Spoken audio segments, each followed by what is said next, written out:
Hey y'all, wanted to do a quick about me and answer some questions I've been asked. So I am a over-the-road driver with about a month and a half experience and probably around 15 or 16,000 miles driven so far, going back and forth across the country. I plan to stay in this career long term, but I don't know where I want to go right now.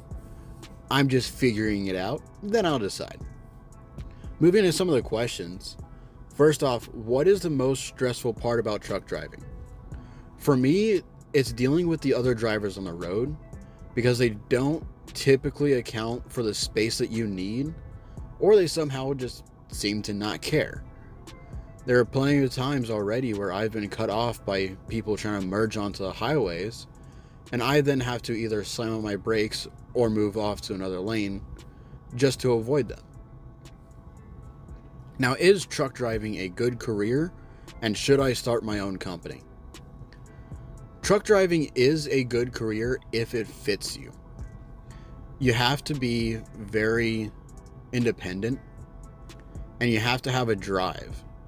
By that, I mean you have to want it. You can't come into this job thinking that you're just going to sit here, drive, and that's it. No. There's a lot more work that goes into it, especially if you do flatbed like I do. You have to plan your trips.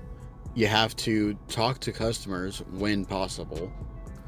And there's more work involved. You have to inspect your truck. You have to check your loads. You have to make sure everything is legal. It's not just hop in and drive. Now, should you start your own company? Personally, I would say not right now, but that can change. The reason why I say that is the market is still at a low point. And even just purchasing your own truck has gotten really expensive and hard to maintain the cost. Yes, it is possible, but I would wait until a later time. For example, your average used Freightliner, Cascadia, will run you about $60,000 to $100,000 depending on the condition. That'll put you maybe around $1,000 a week on just the truck payment. Then you have your insurance on top of that. You have to account for if you want to buy a trailer or lease through another company. Then you have the general maintenance of the truck. It's not cheap. You could go through tires fast, run over nails, you have blowouts, what have you. But it's a very cost-heavy decision, and you have to account for it. Now, do I pay for parking? Typically, I try not to pay for parking just because it is expensive, but I do it when I need to. For example, right now, I have paid for the spot I'm in, but that's because the lot was full, and I have to stop here because I ran out of time on my clock. What's my favorite part about being a truck driver? Honestly, is the independence. Yes, I have a schedule to follow, but I get to choose what time of the day I drive. I do have some flexibility in what I do. It's awesome to just drive cross country and see everything out there. That's what I like. Now, is it better to be a flatbed or dry van driver? Personally, I run flatbed, and I think it is a little bit better if you're able to put in the work. Dry van is really easy. Oftentimes it's just drop and hook, which means you're just dropping a trailer and hooking up to another one. Whereas flatbed, this is the trailer that's been assigned to my truck, and I don't unhook from it unless I absolutely need to.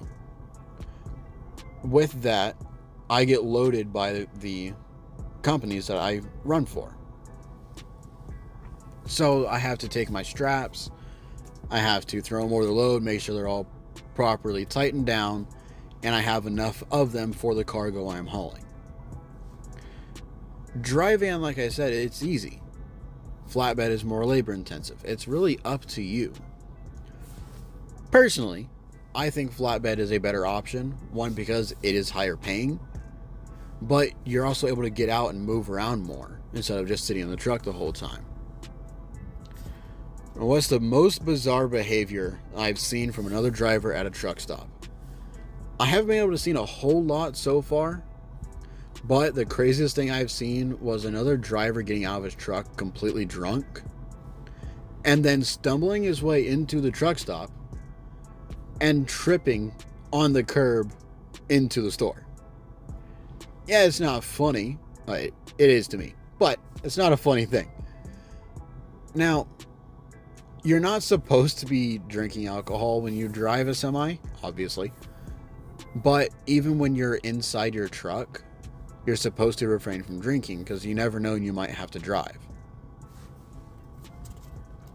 Now, how often do I eat? Personally, I only eat once a day, but there is a possibility that I could eat 2 or 3 times a day. I choose to eat one larger meal at the end of the day. Just in the morning, I get my coffee, maybe get a quick snack, and I get on the road and drive. Around lunchtime, I don't have time to stop and eat. So when I find a spot to park for the night, I put myself together a larger meal and I eat then. Now, why do drivers avoid blindside backing? For those of you that don't know, blindside backing means trying to park or pull into a spot starting from your passenger side. So the spot is along the passenger side of your truck.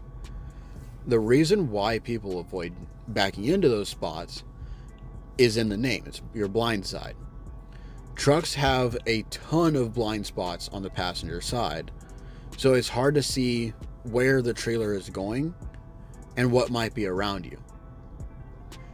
It can be done, especially if you have more experience doing it, but it is a lot easier to flip around and use your driver's side mirrors to park. So it's also a safety aspect. Because you cannot see what's around you, you have to get out and look more. Okay, now you might be blocking the truck stop. So it's not a horrible thing, but it's a lot easier just to back from the sight side. Y'all have any more questions? Feel free to ask. I'll answer them in another video. Thank you.